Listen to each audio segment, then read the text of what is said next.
नमस्कार दोस्तों, स्वागत है आपका अपने YouTube चैनल स्टडी 728 पर। जैसे कि हम यूपी जीके की क्लास को कंटिन्यू कर रहे हैं और पिछले भी हमने 3 वीडियो बनाई और कल जो वीडियो थी उसमें हमने आपको प्रीवियस ईयर के जितने भी क्वेश्चन पूछे गए हैं वो हमने आपको कराए थे। जो भी सिलेबस पढ़ा रहे हैं उसके बाद क्वेश्चन ज़रूर लेके आएंगे। जो हमारे पूछे गए जो क्वेश्चन हैं प्रीवियस ईयर के, वो सभी चाहे वो वन डे एग्ज़ाम के हों या फिर पीसीएस के हों। तो हम आई होप आपने पिछली वीडियो ज़रूर देखी होगी जिसमें कि हमने क्वेश्चन आंसर्स कराए हुए हैं और उनका डिटेल एनालिसिस भी किया हुआ है। अब आज हम उत्तर प्रदेश के आगे की क्लास को कंटिन्यू करेंगे जिसमें कि हम आज उत्तर प्रदेश के इतिहास के कुछ तथ्यों के बारे में जानकारी एकत्र करेंगे। तो चलिए दोस्तों क्लास को आगे शुरू करते हैं। तो आज का जो क्लास है वो उत्तर प्रदेश के इतिहास के बारे में, हिस्ट्री ऑफ उत्तर प्रदेश के बारे में है।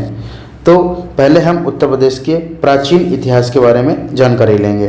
प्राचीन इतिहास में पहला पॉइंट क्या है? गंगा के मैदानों के मध्य में स्थित उत्तर प्रदेश भारत के लगभग हर उत्तर भारतीय राज्य के इतिहास में हमेशा एक केंद्र बिंदु रहा है। तो उत्तर प्रदेश कहाँ स्थित है? उत्तर प्रदेश जो है गंगा के मैदानों के मध्य में स्थित है, ठीक है। और क्या बताया गया है इसमें?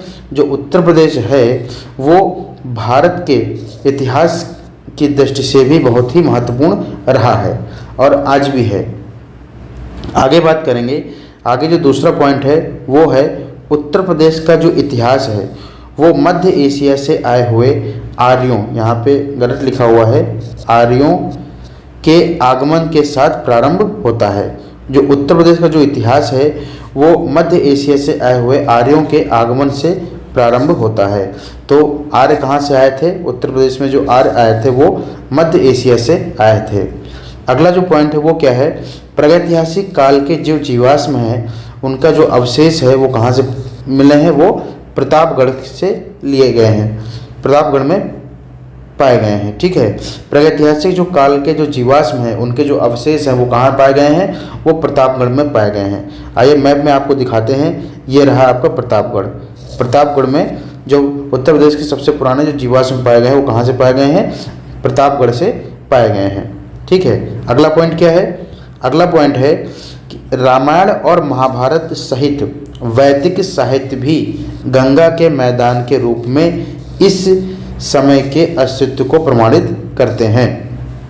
मतलब महाभारत और रामायण जैसे जो इतने पुराने ग्रंथ हैं वे भी उत्तर प्रदेश के वैदिक साहित्य के बारे में प्रमाणित करते हैं। उसमें इनमें भी उत्तर प्रदेश के वैदिक साहित्य के बारे में जानकारी मिलती है। अगला पॉइंट क्या है? चंद्रगुप्त, अशोक, समुद्रगुप्त और चंद्रगुप्त द्वितीय जैसे विभिन्न शासकों ने उत्तर प्रदेश के क्षेत्रों पर शासन किया है। तो उत्तर प्रदेश में जो जिन शासकों ने शासन किया है उनका नाम क्या है? चंद्रगुप्त हो गए, अशोक, समुद्रगुप्त और चंद्रगुप्त द्वितीय। ये सभी जो पॉइंट हैं आपको अच्छे से प्रॉपर नोट्स बना के इन्हें याद करना होगा, ठीक है, क्योंकि ये क्वेश्चन पूछे जा सकते हैं। अगला जो पॉइंट है वो क्या है? 6ठी शताब्दी ईसा पूर्व में भारत में 16 महाजनपद के पूर्व में भी उत्तर प्रदेश, बिहार एवं सिंधु घाटी में कई गणराज्यों का अस्तित्व था। मतलब जो 16 महाजनपद थे उससे पहले भी उत्तर प्रदेश, बिहार और सिंधु घाटी के जो गणराज्य हैं वे अस्तित्व में थे। अगला पॉइंट क्या है? शाहजहां, जहांगीर एवं अन्य मुगल शासकों ने प्रदेश के क्षेत्र को सर्वश्रेष्ठ वास्तुलिपि के निर्माण में महत्वपूर्ण योगदान दिया है। मतलब उत्तर प्रदेश का जो सर्वश्रेष्ठ जो वास्तुलिपि है उसके निर्माण में महत्वपूर्ण योगदान दिया है। इसका मतलब क्या है? जैसे कि शाहजहां ने बहुत सी इमारतों का निर्माण कराया उत्तर प्रदेश में और अन्य मुगल शासकों ने भी निर्माण कराया, जैसे कि आगरा में लाल किला है। ये सभी जो है वास्तु शिल्प के निर्माण में महत्वपूर्ण योगदान दिया है मुगल शासकों ने, ठीक है। अगला पॉइंट क्या है? अगला पॉइंट है उसके बाद 18वीं सदी में ब्रिटिश शासन शुरू हुआ और 19वीं सदी तक चला। ब्रिटिश शासन जो है 18वीं सदी में शुरू हो गया और ये कब तक चला? ये 19वीं सदी तक चला। अगला जो पॉइंट है वो देखेंगे। अगला पॉइंट क्या है? उत्तर प्रदेश के जो प्राचीन इतिहास को कितने भागों में बांटा गया है? उत्तर प्रदेश के जो प्राचीन इतिहास है उसको 3 भागों में बांटा गया है। जैसे कैसे? ये है प्राचीन इतिहास। प्राचीन इतिहास को 3 भागों में बांटा गया है। कैसे? एक है प्रागैतिहासिक काल, एक है आद्य ऐतिहासिक काल और एक है ऐतिहासिक काल। तो कितने भागों में बांटा गया है? 3 भागों में बांटा गया है। प्रागैतिहासिक काल, आद्य ऐतिहासिक काल और ऐतिहासिक काल। प्रागैतिहासिक जो काल है उसको भी 3 भागों में बांटा गया है। कौन कौन से? पहला है पुरापाषाण काल, दूसरा है मध्यपाषाण काल, तीसरा है नवपाषाण काल। ठीक है। और आद्य ऐतिहासिक काल को 2 भागों में बांटा गया है, ताम्रपाषाण काल और हड़प्पा सभ्यता। हड़प्पा सभ्यता को ही जो है क्या कहते हैं? कांस्य युग भी कहते हैं। हड़प्पा सभ्यता को क्या कहते हैं? कांस्य युग भी कहते हैं। ठीक है। अगला जो है ऐतिहासिक काल। ऐतिहासिक काल का एक और नाम है, इसे क्या कहते हैं? इसे लौह काल भी कहते हैं। क्या कहते हैं इसे? ऐतिहासिक काल को लौह काल भी कहते हैं। ऐतिहासिक काल को 3 भागों में बांटा गया है, वैदिक सभ्यता, महाकाव्य काल और महाजनपद काल। तो जो प्राचीन इतिहास है इसको 3 भागों में उत्तर प्रदेश के इतिहास को बांटा गया है। कौन कौन से? प्रागैतिहासिक काल, आद्य ऐतिहासिक काल और ऐतिहासिक काल। प्रागैतिहासिक काल को 3 भागों में बांटा गया है, पुरापाषाण काल, मध्यपाषाण काल, नवपाषाण काल। आद्य ऐतिहासिक काल को 2 भागों में बांटा गया है, ताम्रपाषाण काल, हड़प्पा सभ्यता। और ऐतिहासिक काल को 3 भागों में बांटा गया है, वैदिक सभ्यता, महाकाव्य और महाजनपद काल। तो शुरू करते हैं। पहला जो है, पहला क्या है? इसका जो प्राचीन इतिहास को जो पहला बांटा गया है वो प्रागैतिहासिक काल में बांटा गया है। तो शुरू करते हैं प्रागैतिहासिक काल से। तो प्रागैतिहासिक काल के बारे में कुछ जानकारी लेंगे, जैसे कि उत्तर प्रदेश का जो इतिहास है वो अत्यधिक प्राचीन है। इसलिए क्योंकि प्रागैतिहासिक काल में है इसलिए उत्तर प्रदेश का जो इतिहास है वो अत्यधिक प्राचीन है। भारत में मानव सभ्यता के विकास के साथ ही गंगा घाटी में मानवीय गतिविधियों के प्रमाण के रूप में यहाँ पर अनेक पुरातात्विक स्थल पाए गए हैं। ठीक है। तो उत्तर प्रदेश में जो है उत्तर प्रदेश में प्रागैतिहासिक काल में उत्तर प्रदेश का जो काल है वो बहुत ही इतिहास जो बहुत अत्यधिक प्राचीन है। और उत्तर प्रदेश में मानव सभ्यता के विकास के साथ ही गंगा घाटी में मानवीय गतिविधियों के प्रमाण के रूप में यहाँ अनेक पुरास्थल खोजे गए हैं। ठीक है। उत्तर प्रदेश में बहुत सारे पुरास्थल मिले, जैसे हमने आपको पहले भी पढ़ाया, पिछले स्लाइड में पढ़ाया कि उत्तर प्रदेश में जो जीवाश्म पाए गए हैं वो कहाँ पाए गए हैं? प्रतापगढ़ में पाए गए हैं। ठीक है। तो प्रागैतिहासिक काल को भी डिवाइड किया गया है, जैसे कि इसमें डिवाइड किया गया है। पहला हमने आपको क्या पढ़ाया था? पुरापाषाण काल। तो पहला जो पॉइंट है वो पुरापाषाण काल। पुरापाषाण काल कब से कब तक लगता है?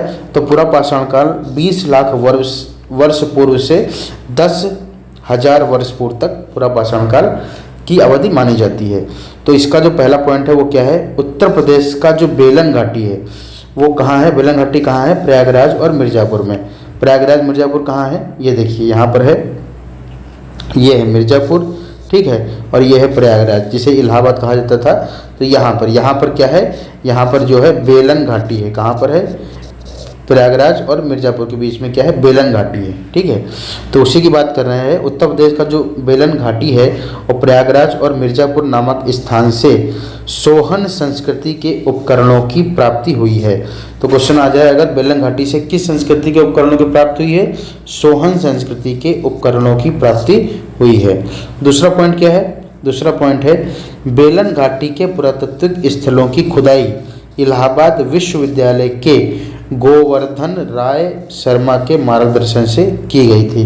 तो क्वेश्चन अगर आ जाए कि बेलन घाटी की जो खुदाई है वो किसके मार्गदर्शन से हुई है?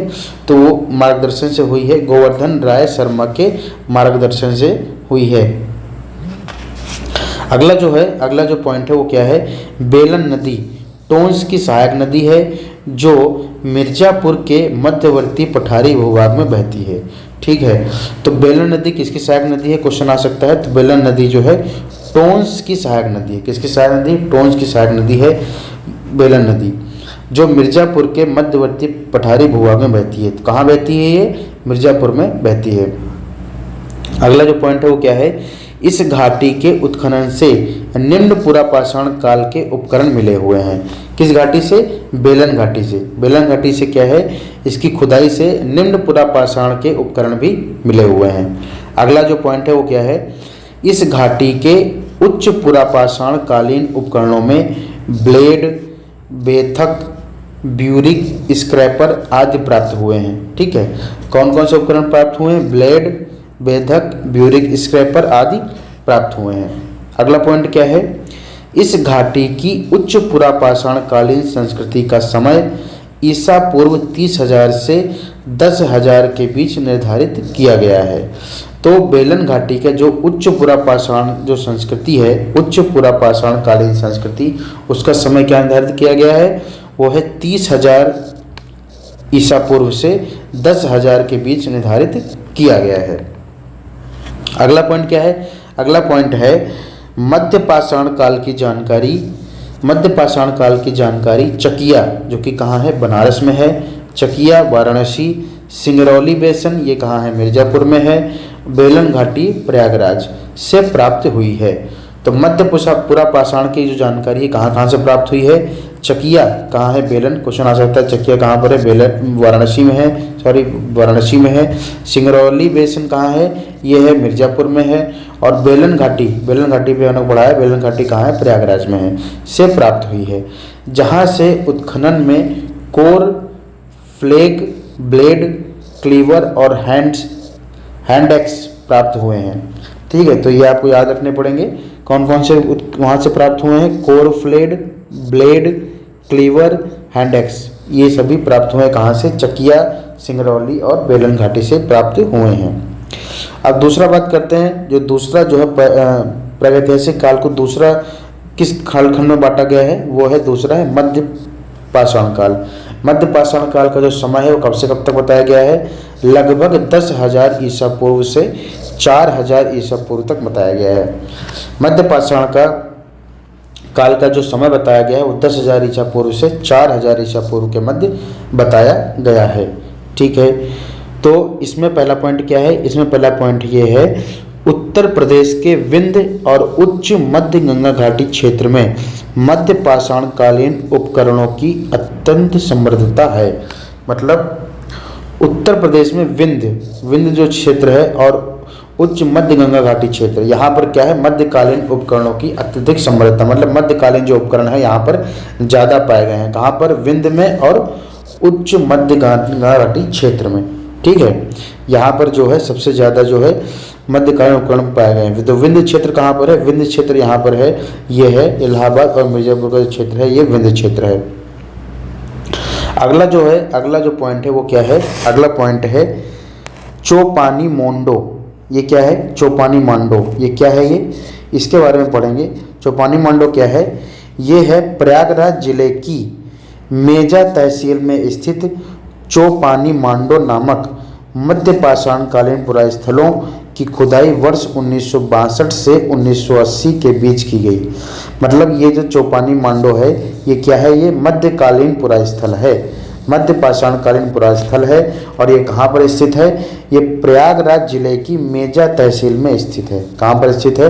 प्रयागराज जिले की मेजा तहसील में स्थित है। क्वेश्चन आ सकता है कि चौपानी मांडो किस काल से संबंधित है? तो मध्य पाषाण कालीन पुरास्थल ये है, उससे संबंधित है। इसकी खुदाई कब से कब तक हुई है? इसकी खुदाई 1962 से 1980 के मध्य की गई। इन स्थानों से छोटे और सूक्ष्म उपकरणों के साथ साथ नर कंकाल भी प्राप्त हुए हैं। ठीक है, तो चौपानी मांडो से क्या क्या प्राप्त हुआ है? छोटे और सूक्ष्म उपकरण भी प्राप्त हुए हैं और साथ साथ नर कंकाल भी प्राप्त हुए हैं। अगला जो पॉइंट है वो क्या है? प्रयागराज के चौपानी मांडो पुरातत्व स्थल का क्षेत्रफल 15,000 वर्ग किलोमीटर से भी अधिक है। तो प्रयागराज के चौपानी मांडो जो पुरास्थल है उसका जो क्षेत्रफल है वो 15,000 वर्ग मीटर से भी अधिक है। यहाँ से अधिकांशतः पाषाण उपकरण, पेबुल एवं अन्य उपकरण मिले हुए हैं। कौन कौन से उपकरण मिले हैं? पाषाण कालीन जो उपकरण मिले हैं, पाषाण कालीन जो उपकरण मिले हैं, पेबुल या अन्य उपकरण मिले हैं, इनका निर्माण चार्ल्ट, जैस्पर और ब्लड स्टोन नामक पत्थरों से किया गया है। तो जो ये पेबुल और अन्य उपकरण मिले हैं इनका जो निर्माण किससे किया गया है? इससे चार्ल्ट नामक पत्थर से, जैस्पर नामक पत्थर से और ब्लड स्टोन नामक पत्थर से किया गया हुआ है। अगला जो पॉइंट है वो क्या है? चौपानी मांडो स्थल से हाथों से बने मिट्टी के कुछ बर्तन भी प्राप्त हुए हैं। तो क्वेश्चन आ सकता है कि उत्तर प्रदेश में जो हाथों से जो मिट्टी के बर्तन के साथ मिले हैं वो कहाँ से मिले हैं, कहाँ मिले हैं, वो चौपानी मांडो स्थल। ये कहाँ पर है, ये प्रयागराज में स्थित है, प्राप्त हुए हैं। इसके अलावा यहाँ की खुदाई से झोपड़ियों के होने के साक्ष्य भी मिले हैं, मतलब झोपड़ियों के साक्ष्य भी यहाँ से मिले हैं, चौपानी मांडो से। अगला पॉइंट क्या है, अगला पॉइंट है इसके अतिरिक्त प्रयागराज जिले में जमुनीपुर जो कि फूलपुर तहसील में लगता है, ठीक है, इसके अतिरिक्त प्रयागराज जिले के जमुनीपुर जो कि फूलपुर तहसील में लगता है, बिछिया, भीगपुर और महरूही डीह जो कि सोराव तहसील जैसे अन्य पुरास्थल भी हैं, ठीक है। जो चौपानी मांडो स्थल है ये मुख्य स्थल है, लेकिन इसके अलावा भी प्रयागराज में कुछ और पुरास्थल भी हैं। कौन कौन से, जमुनीपुर, बिछिया, भीगपुर, महरूडीह और जैसे अन्य पुरास्थल भी हैं। जमुनीपुर का जो किस तहसील में लगती है, फूलपुर तहसील में लगती है। अगला बात करेंगे, अगला क्या बात करेंगे, सराय नहर राय, इसके बारे में कुछ जानकारी लेंगे। ये भी एक पुरास्थल है, सराय नहर राय। ये क्या है, यहाँ से स्तंभ गर्भ के प्रमाण, यहाँ से क्या मिला है, यहाँ से स्तंभ गर्भ के प्रमाण, मृतक संस्कार विधि के अंतर्गत समाधि स्थल में शवों का सिर पश्चिम और पैर पूर्व की तरफ की ओर होता था, ठीक है। तो सराय जो नहर है, सराय नहर जो राय है, यहाँ से स्तंभ गर्भ के प्रमाण मिले। कौन कौन से प्रमाण मिले, स्तंभ गर्भ के प्रमाण मिले हैं। मृतक संस्कार विधि के अंतर्गत समाधि मिली है, जिसमें शवों के जो सिर हैं वो पश्चिम की ओर और पैर पूर्व की ओर होते थे। युद्ध में हत्या द्वारा मृत के कंकाल के सिर में पत्थर घुसा हुआ मिला हुआ है। युद्ध में जो जिनकी हत्या हो गई उनमें जो मृत कंकाल जो प्राप्त हुए हैं उसमें क्या हुआ है, उनमें सिर में जो है पत्थर घुसा हुआ मिला हुआ है। यहाँ पर एक ही कब्र से 3 कंकाल प्राप्त हुए हैं। कहाँ पर, सराय नहर राय में। यहाँ पर जो एक ही कब्र से कितने कंकाल मिले हुए हैं, 3 कंकाल प्राप्त हुए हैं। अगला जो स्थल है वो कौन सा स्थल है, महदहा है। कौन सा स्थल है, महदहा है। ये कहाँ पर है, ये है प्रतापगढ़ जिले में। महदहा बहुत ही इंपॉर्टेंट है। ये कहाँ पर है, प्रतापगढ़ जिले में स्थित है। इस स्थल से हड्डी एवं सींग के उपकरण व आभूषण मिले हुए हैं। प्रतापगढ़ जिले में जो स्थित महदहा जो स्थल है, यहाँ से हड्डी एवं सींग के उपकरण व आभूषण मिले हैं। महदहा से ही एकल समाधान, महदहा से ही एकल समाधान, युगल समाधान और सामूहिक समाधान के साक्ष्य मिले हैं। तो क्वेश्चन में बहुत बार आया है कि यूपी में एकल समाधान, सामूहिक समाधान और युगल समाधान के साक्ष्य कहाँ से मिले हैं, महदहा से मिले हैं, जो कि कहाँ है, जो कि उत्तर प्रदेश में प्रतापगढ़ में स्थित है, ठीक है।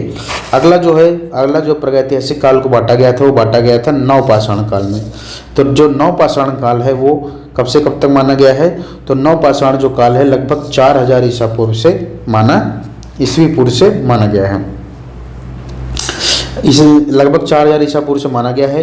इसका जो पहला पॉइंट है वो क्या है, उत्तर प्रदेश में विंध्य, ये है विंध्य, उत्तर प्रदेश में विंध्य क्षेत्र में स्थित उत्तर प्रदेश में जो विंध्य क्षेत्र में स्थित प्रयागराज जिले के बेलन नदी के किनारे स्थित कोल्डी हवा, महदहा, महगढ़ा और पंचोह नामक स्थान नवपाषाण काल के प्रमुख पुरातत्व स्थल हैं। तो जो नवपाषाण काल के जो स्थल है वो कौन कौन से हैं, वो हैं प्रयागराज जिले के बेलन घाटी नदी के किनारे कोल्डी हवा, महगढ़ा और पंचोह नामक स्थल जो है वो नवपाषाण काल के पुरातत्व स्थल हैं, ठीक है। तो नवपाषाण काल के स्थल कौन कौन से हैं, कोल्डी हवा, महगढ़ा और पंचोह नामक स्थल, ठीक है। अगला क्या है, अगला जो पॉइंट है वो क्या है, कोल्डी हवा की खुदाई से धान की खेती किए जाने का भी प्रमाण मिला है। ये क्वेश्चन बहुत इंपॉर्टेंट है कि उत्तर प्रदेश में कोल्डी हवा से जो धान की खेती मिली है, कोल्डी हवा स्थल कहाँ स्थित है, ये प्रयागराज में स्थित है, जिसकी अवधि का जो प्रमाण मिला है वो 7000 से लगभग 7000 से 6000 ईसा पूर्व के बीच बताया गया है। तो कोल्डी हवा से क्या मिला है, कोल्डी हवा से धान के साक्ष्य मिले हैं, जो कि 7000 ईसा पूर्व से लेकर 6000 ईसा पूर्व की इसकी अवधि बताई जा रही है। अगला जो पॉइंट है वो क्या है, अनाज रखने वाले जो बर्तन है वो पड़े व मटके भी कोल्डी हवा या महगढ़ा से प्राप्त हुए हैं। अनाज रखने वाले जो बर्तन है वो भी कोल्डी हवा या महगढ़ा से प्राप्त हुए हैं। पंचोह से प्राप्त उपकरणों में गोलाकार कुल्हाड़ियों की संख्या भी अधिक है। पंचोह से प्राप्त हुआ है, पंचोह से क्या प्राप्त हुआ है, पंचोह से गोलाकार कुल्हाड़ियाँ प्राप्त हुई हैं जो बहुत अधिक संख्या में प्राप्त हुई हैं पंचोह से। अगला बात करेंगे आद्य ऐतिहासिक काल के बारे में। तो आद्य जो ऐतिहासिक काल है उसको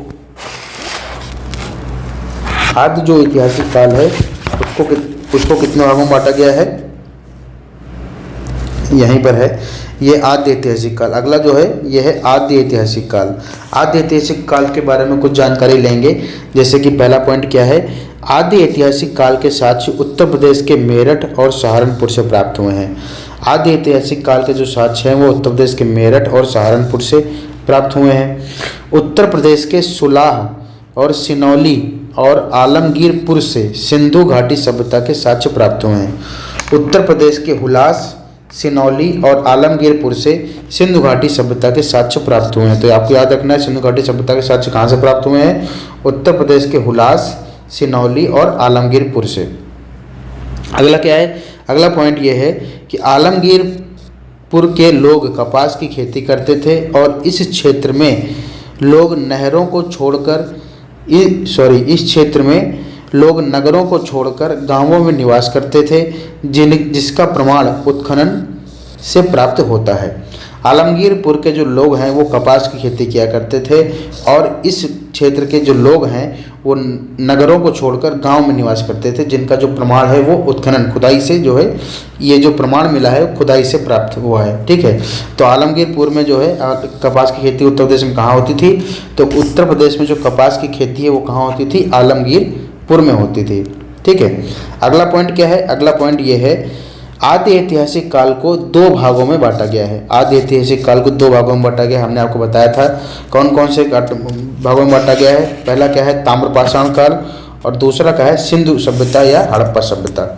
तो पहला जो है ताम्रपाषाण काल के बारे में पढ़ेंगे। इसमें क्या है, उत्तर प्रदेश के गंगा यमुना दोआब मतलब होता है दो नदियों के बीच की भूमि। उत्तर प्रदेश के जो गंगा यमुना दोआब में ताम्रपाषाण कालीन संस्कृति को गैरिक मृदभांड संस्कृति कहा जाता है। ठीक है, तो उत्तर प्रदेश में जो गंगा यमुना के दोआब में ताम्रपाषाण कालीन जो संस्कृति है उसको क्या कहा जाता है, उसको गैरिक मृदभांड संस्कृति कहा जाता है। दूसरा पॉइंट क्या है, पश्चिमी उत्तर प्रदेश के बड़ा गांव व हुतास जो कि सहारनपुर में स्थित है, कहाँ कौन कौन से जगह हैं, बड़ा गांव एवं हुतास, मुजफ्फरनगर, आलमगीरपुर ये मेरठ में है, लाल किला, भटपुरा व मानपुरा जो कि बुलंदशहर में है, तथा अहिच्छत्र बरेली के साथ साथ गैरिक मृदभांड लगभग संपूर्ण दोआब से मिले हैं। तो गैरिक मृदभांड कहाँ से मिले हुए हैं, बड़ा गांव, हुतास, सहारनपुर, मुजफ्फरनगर, आलमगीरपुर, लाल किला, भटपुरा, मानपुरा, अहिच्छत्र के साथ साथ गैरिक मृदभांड लगभग संपूर्ण दोआब क्षेत्र में मिले हैं, गंगा यमुना के दोआब में। अगला पॉइंट क्या है, पूर्वी उत्तर प्रदेश के नरहन व खेराडीह से भी ताम्रपाषाण कालीन स्थल के साक्ष्य मिले हुए हैं। कहाँ से मिले हुए हैं, उत्तर प्रदेश के नरहन और खेराडीह से ताम्रपाषाण कालीन के जो है साक्ष्य मिले हुए हैं। अगला बात करते हैं, अगला आद्य ऐतिहासिक काल को दूसरा किस भाग में बांटा गया था, सिंधु घाटी या हड़प्पा सभ्यता, जिसे क्या कहते हैं, जिसे कांस्य युग भी कहा जाता है। तो इसमें पहला पॉइंट क्या है, उत्तर प्रदेश में सिंधु सभ्यता के साक्ष्य पश्चिमी उत्तर प्रदेश के आलमगीरपुर, उत्तर प्रदेश में सिंधु सभ्यता के जो साक्ष्य हैं वो पश्चिमी उत्तर प्रदेश के आलमगीरपुर जो कि हिंडन नदी के किनारे स्थित है, मेरठ में स्थित। क्वेश्चन आ सकता है कि आलमगीर जो पुर है ये किस नदी के किनारे स्थित है, ये हिंडन नदी के किनारे स्थित है। कहाँ पर स्थित है, मेरठ में। बड़ा गांव और हुलास, सहारनपुर आदि स्थलों से प्राप्त हुए हैं।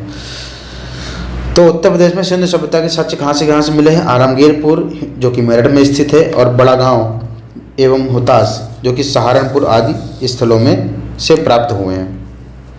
अगला जो पॉइंट है वो क्या है, पश्चिमी उत्तर प्रदेश के मेरठ जिले में यमुना की सहायक हिंडन नदी के तट पर स्थित आलमगीरपुर स्थल की खोज 1958 में यज्ञदत्त शर्मा, यहाँ क्या है, यज्ञदत्त शर्मा ने की।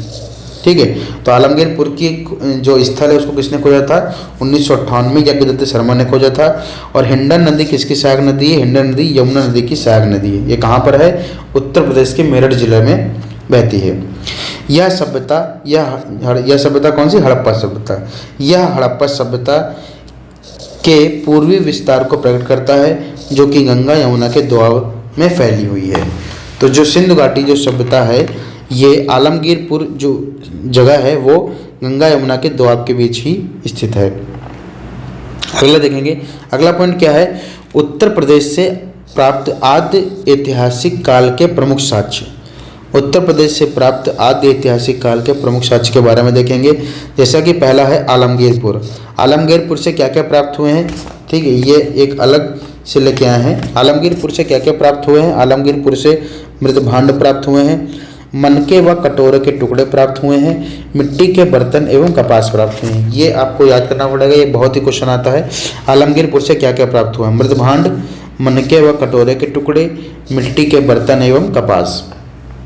अगला क्या है, बड़गांव, भटपुरा, मानपुरा, मांडी गांव मुजफ्फरनगर और कैराना जो कि शामली में स्थित है, यहाँ से क्या क्या प्राप्त हुए हैं, यहाँ से सैंधव सभ्यता के अवशेष मिले हैं। सिंधु घाटी सभ्यता के अवशेष कहाँ से मिले हैं, बड़गांव कहाँ स्थित है, सहारनपुर में, भटपुरा, मानपुरा कहाँ है, बुलंदशहर में, मांडी कहाँ है, मांडी गांव मुजफ्फरनगर में है, और कैराना कहाँ है, शामली में है। यहाँ से क्या प्राप्त हुए हैं, यहाँ से सैंधव सभ्यता या सिंध सभ्यता के अवशेष मिले हुए हैं। अगला स्थल कौन सा है, सलौनी। सलौनी कहाँ स्थित है, बागपत में स्थित है। मैंने आपको पिछली क्लास में बताया था कि मैप में बागपत कहाँ पर है। ठीक है, तो सलौनी जो स्थित है, जो स्थल है वो बागपत में है। ये इससे यहाँ से क्या मिले हैं, यहाँ से कब्रगाह मिली है। क्या मिली है, यहाँ से कब्रगाह मिली है। अगला जो पॉइंट है, अगला जो स्थल है वो कौन सा है, सोगौरा। ये कहाँ पर स्थित है, ये गोरखपुर में स्थित है। सोगौरा कहाँ पर है, गोरखपुर में स्थित है। हस्तिनापुर व जखेड़ा, ये दोनों स्थल कहाँ स्थित हैं, मेरठ में स्थित हैं। हस्तिनापुर और जखेड़ा कहाँ है, मेरठ में स्थित है। अतरंजी खेड़ा कहाँ स्थित है, अतरंजी खेड़ा जो है एटा जिले में स्थित है। और अहिछत्र कहाँ स्थित है, बरेली में स्थित है। ठीक है, तो ये क्वेश्चन आ सकता है कि मिलान करने को कि सोहगौरा कहाँ है, गोरखपुर में है। हस्तिनापुर और जखेड़ा कहाँ है, मेरठ में है। अतरंजी खेड़ा कहाँ है, एटा में है। अहिछत्र कहाँ है, बरेली में है। यहाँ से क्या प्राप्त हुए हैं, यहाँ से चित्रित धूसर मृदभांड संस्कृति के साक्ष्य मिले हैं। कौन कौन से मिले हैं, चित्रित धूसर मृदभांड संस्कृति के जो साक्ष्य कहाँ से मिले हैं, सोहगौरा, हस्तिनापुर, जखेड़ा, अतरंजी खेड़ा और अहिछत्र से चित्रित धूसर मृदभांड संस्कृति के साक्ष्य मिले हुए हैं। अगला स्थल जो है वो है हस्तिनापुर जो कि मेरठ में स्थित है, और अतरंजी खेड़ा एटा। यहाँ से जो और भी साक्ष्य मिले हैं, यहाँ से कौन से साक्ष्य मिले हैं, लौह धातुमल और भट्टियों के साक्ष्य। लोहे से बने हुए धातुएं और भट्टियों के साक्ष्य कहाँ से मिले हैं, हस्तिनापुर, मेरठ से, और अतरंजी खेड़ा एटा से मिले हुए हैं। ठीक है, आई होप आपको ये क्लास बेहतर लगी होगी, समझ में आई होगी।